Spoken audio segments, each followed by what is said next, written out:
राजधानी देहरादून में जमीनों का कारोबार जितनी तेजी से बढ़ा है उतनी ही रफ्तार से फर्जीवाड़ा भी सामने आया है।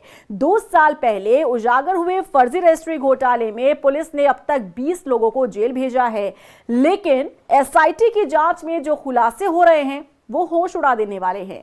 देखिए रिपोर्ट। दून में जितनी तेजी से बढ़ रहा जमीनों का कारोबार, उतनी ही तेजी से फर्जीवाड़े ने पकड़ी रफ्तार।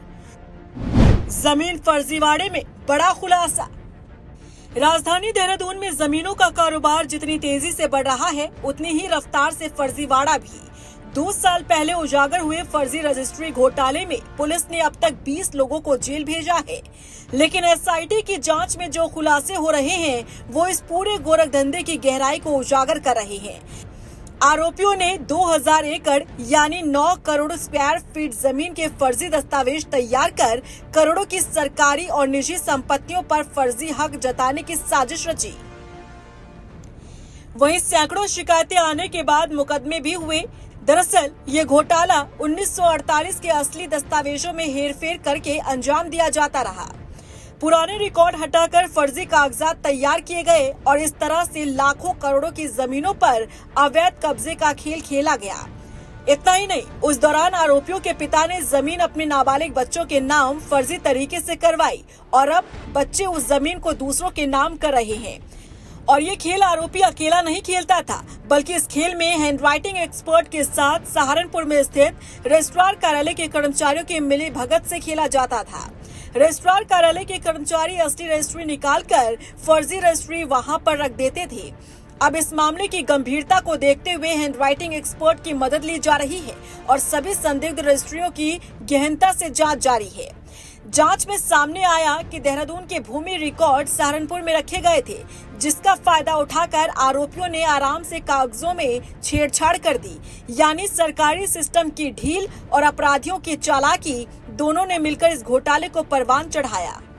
जो नॉर्मली हम लोगों को ट्रेंड देखने को मिला है कि जो सहारनपुर में रिकॉर्ड था 1948 तक का, तो पहली रजिस्ट्री को जो बेस बनाया गया वो 1948 को बेस बनाया गया और उसके आधार पर जो देहरादून का रिकॉर्ड था उसमें हेरफेर की गई और मूल डॉक्यूमेंट को हटा के दूसरा डॉक्यूमेंट उसकी जगह रिप्लेस करके उसको लगा दिया गया और ये दिखाने की कोशिश की गई कि जो वास्तव में हम उसके जेन्युइन ऑनर हैं। तो जानबूझ के 2-3 ट्रांजैक्शन यही सोचने के लिए, यही दिखाने के लिए किए जाते रहे कि हम वास्तविक ऑनर हैं, जबकि वो वास्तविक ऑनर नहीं थे। तो ये लगभग 2000 एकड़ ज़मीन जो हम लोगों के पास आई है, तो उसमें लगभग 2000 एकड़ ज़मीन इन्वॉल्व रही है और बाकी अभी जांच गतिमान है, क्योंकि फॉरेंसिक एक्सपर्ट देख रही है, फिर और पृथक प्रकरण सामने आने की उम्मीद है। साल 2023 में फर्जी रजिस्ट्री मामला आने के बाद सीएम के निर्देश पर एसआईटी का गठन किया गया था। पहले एसआईटी का कार्यकाल नवंबर 2023 तक तय किया गया, लेकिन बढ़ती शिकायतों को देखते हुए कार्यकाल मार्च 2023 तक बढ़ाया गया। हालांकि आम जनता की शिकायतों को ध्यान में रखते हुए इसे दूसरी बार सितंबर 2024 तक और फरवरी 2025 तक बढ़ाया गया।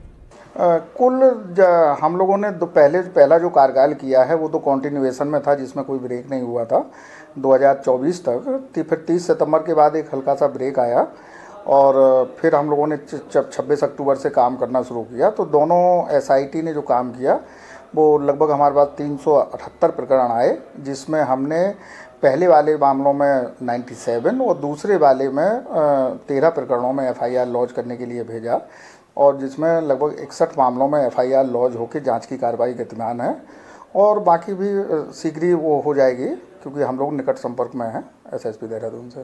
जुलाई 2023 में जब ये मामला सामने आया तो मुख्यमंत्री पुष्कर सिंह धामी के निर्देश पर एसआईटी गठित की गई। अब सरकार ने आदेश दिया है कि सभी संदिग्ध रजिस्ट्रियों की गहनता से जांच हो और मुकदमा दर्ज किया जाए, ताकि कोई दोषी बच न सके और बेगुनाह फंस न सके। देखिए, ये रेंज के संज्ञान में आया है कि काफ़ी जो वो फ्रॉड संबंधी और भूमि रिलेटेड जो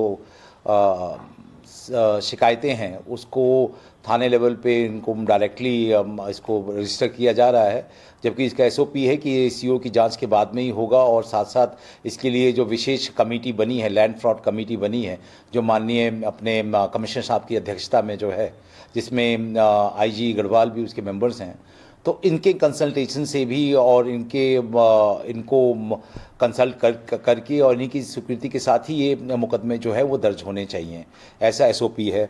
कहीं कहीं किसी थाने में रिव्यू के दौरान में ये पाया गया कि यहाँ पे डायरेक्टली मुकदमे किए जा रहे हैं, तो संबंधित क्षेत्राधिकारी से इसकी रिपोर्ट मांगी गई है। साथ साथ रेंज लेवल पे भी इसकी बहुत गहनता से इसका अध्ययन किया जा रहा है, इसकी जांच की जा रही है।